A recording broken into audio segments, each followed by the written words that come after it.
What's such a boy of another reaction in today's video is how was anyone supposed to beat this guy by ace? This about Rafael Nadal, the tennis player. Make sure to comment, subscribe, and let's get into it. I keep saying that's my outro. I don't really know nothing about no tennis fan.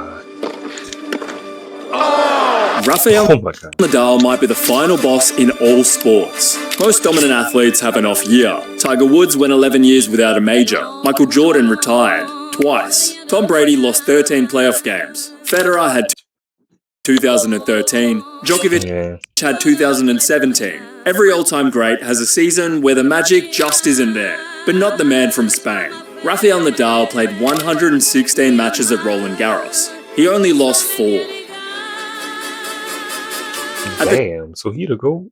2007 Hamburg final, Roger Federer beat Rafael Nadal in 3 sets. After dropping the first set, Federer won the next 2 6-2, 6-love. So why does he look so thrilled? The last 2 sets were not even close. Well, it is because Rafael Nadal walked into this match on an 81-match winning streak on clay. 81 straight wins. For more than 2 years, nobody had beaten him on this surface. Not Federer, not the clay court specialists. Nobody. And up until that day, Nadal had never lost a final on clay. So even though Federer was world number 1, and even though he was already becoming one of the greatest players ever, against Nadal on clay, he was still somehow the overwhelming underdog. And honestly, this is only scratching the surface of what Nadal's clay dominance actually looked like. To understand how this became one of the most dominant situations in the history of sport, we have to go back to where it started. Nadal's first ATP level match came in April 2002 in his hometown of Mallorca. 15 years and 10 months old, ranked 762nd in the world,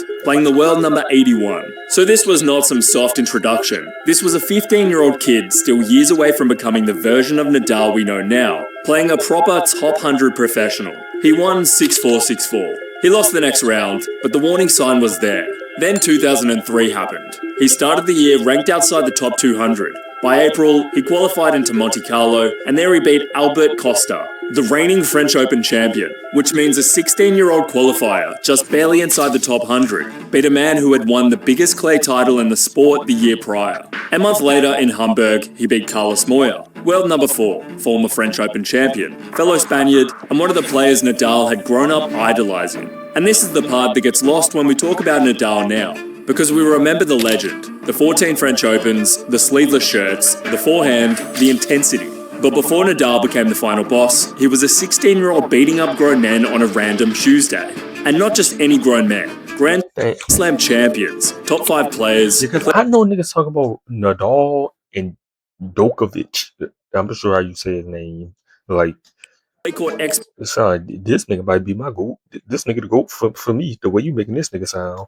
The nigga only lost 4 times, you said? Like, the exact players who should have exposed him physically, mentally, and tactically. Instead, they became the first people to realize just what this teenager could become. And in 2004, at just 18, he met Federer for the first time. World number 1, on a hard court, a much more favourable scenario for Federer. And still, Nadal won 6-3, 6-3. So by 18, he already had a win over Federer, an ATP title, and he was becoming one of the most hyped prospects the sport had ever seen. But the strangest part is what happened next. A stress fracture in his left ankle forced him to miss the entire 2004 clay season. So for the second year in a row, his Roland Garros debut was delayed. The tennis world still hadn't gotten the chance to witness him in Paris. Then 2005 arrived. I know that nigga had so many holes.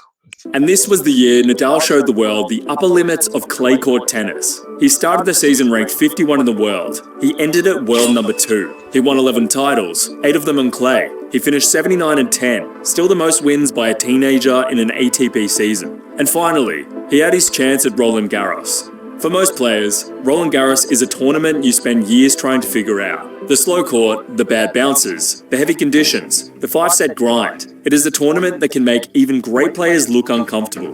But Nadal walked in at 18 years old and won it on his first attempt. He dropped just 3 sets the whole tournament, beat Federer in the semi-final, then beat Mariano That nigga was doing Federer in the final to claim the trophy. And this is also the year the 81-match clay streak began. For 2 years, on a surface that is supposed to create upsets against an entire field of grown men trying to figure him out. Nobody could touch him. Then by the late 2000s, drawing Nadal on clay was not just a bad matchup, it was the hardest possible ask in sport. You could be a seasoned top 10 player, you could have your team, your self-belief, your pre-match hyper, and still know the question everybody was going to ask before the match. Do you really think you stand a chance against this guy? And everyone could see why. Nadal's topspin forehand was famously measured around 3,200 RPMs, substantially more than most elite forehands of his era. His ball kicked higher, it jumped harder, it landed at your shoulder when you were expecting it at your hip, and Nadal's movement just added more fuel to the fire. He always found a way to make his opponents play. God.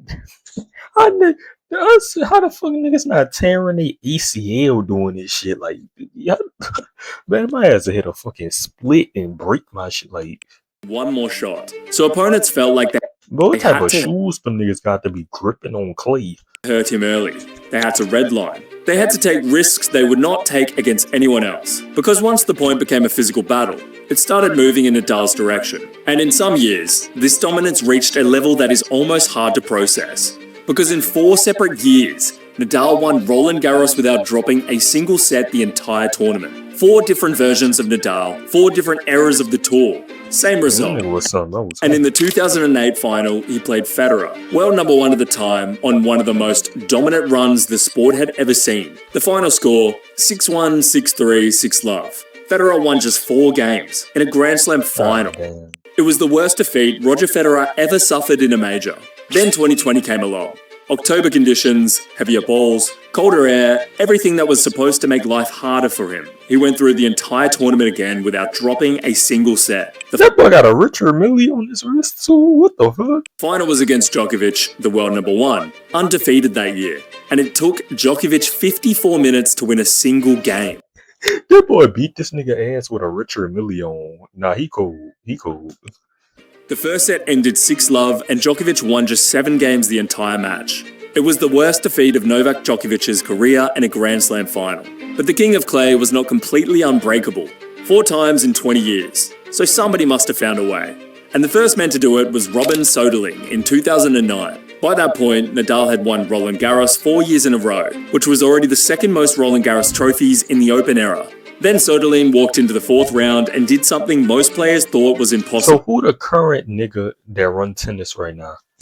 He did not look scared, and he refused to play like someone waiting for Nadal to eventually become his usual self. So many players against Nadal on clay looked like they were just trying to survive long enough to maybe get a chance. Soderling played like he was the favourite from the start. He won in 4 sets, and for the first time ever, Rafael Nadal lost at Roland Garros. But then the next year arrived, and Nadal came back and won the tournament without dropping a set, where he beat Soderling in the final. For most champions, revenge is winning again. For Nadal, revenge was restoring order. The second man to do it was Djokovic in the 2015 quarterfinal. He beat Nadal 7-5, 6-3, 6-1. But here is the strange part. Djokovic beat Nadal at Roland Garros and still did not win the tournament. And Djokovic did it again in the 2021 semi-final, in one of the greatest clay court matches ever played. The curfew was pushed aside, the crowd lost its mind, and 2 legends dragged each other into a level of tennis most players never reach. Djokovic won in 4, and then he won the title. But look at what it took. Soderling played the match of his life. Djokovic may be the greatest problem solver tennis has ever seen, needing years of attempts and one of the greatest matches of his career. And the 4th was Zverev in 2024 against a fucking these niggas was moving like Messi and Ronaldo. 37-year-old Nadal, physically diminished, in what felt less like a solving of the problem and more like the ending of an era.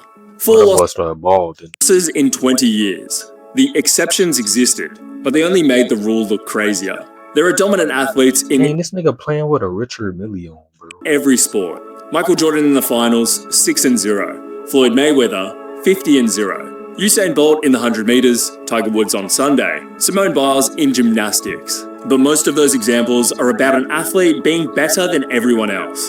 Nadal at Roland Garros was something different. The surface suited him, the court amplified him, and the longer the match went, the more it felt like the opponent was being forced into Nadal's world. It was dominance over the entire situation. And the strangest part is, tennis never had a player like him before he came along. No clay specialist in the Open era has come close to 14 of anything at a single slam. We are probably never seeing anything like it in tennis again, so he belongs in the conversation. Jordan, Mayweather, Bolt, Tiger, and Nadal on clay. So he feels like the most dominant circumstance we've. You make tennis content? Let me see your shit, fam. Cause I want to know like who that nigga in tennis right now. Like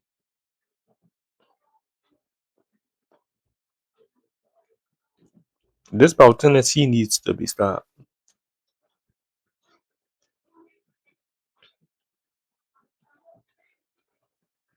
We gonna watch that. We gonna watch that. Let me see. Why modern tennis players are suddenly giants. We gonna watch that shit. Yeah, that nigga make tennis content. Niggas make, bro, it's content creators for every topic and every niche. I love that shit about YouTube. But make sure to come subscribe and all these.